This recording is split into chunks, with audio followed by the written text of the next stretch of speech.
মাইয়া মানুষ অনেক সুন্দর একটা খেলা জানে।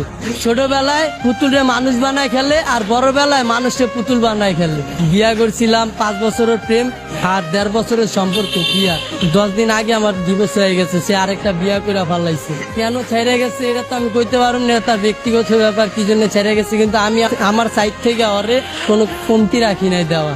একটা মেয়েকে যতটুকু ভালোবাসার প্রয়োজন আমি ততটুকুই ভালোবাসছিলাম। মেয়েরা টাকার পাগল, তার জন্য আমার ফ্যামিলি ছাড়ছি, সে আমারে ছেড়ে চলে গেছে।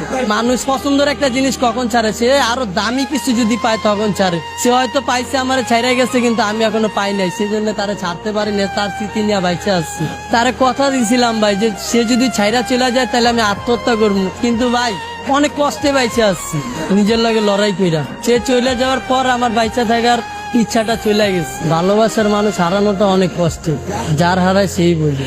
আজকে ওই মেয়ের কারণে আমি রাস্তায় ঠিক মতো খাইতে পারি না, না খেয়ে রাস্তায় রাস্তায় ঘুরি। আমি আমার ফ্যামিলির কাছেও চাইলেও যাইতে পারি না, কারণ তার জন্য আমার ফ্যামিলি ছেড়ে আসছে, আর সেই মানুষটা আমারে ছেড়ে গেছে। নারী তুমি ধন্য, পুরুষ মানুষের মন ভাঙার জন্য। তাকে কি এমন কোনো কথা আছে যেটা বলা হয়নি, আজকে আমাদের মাধ্যমে বলবেন? তাকে একটা কথাই বলবো, আমি আজও তোমাকে ভালোবাসি।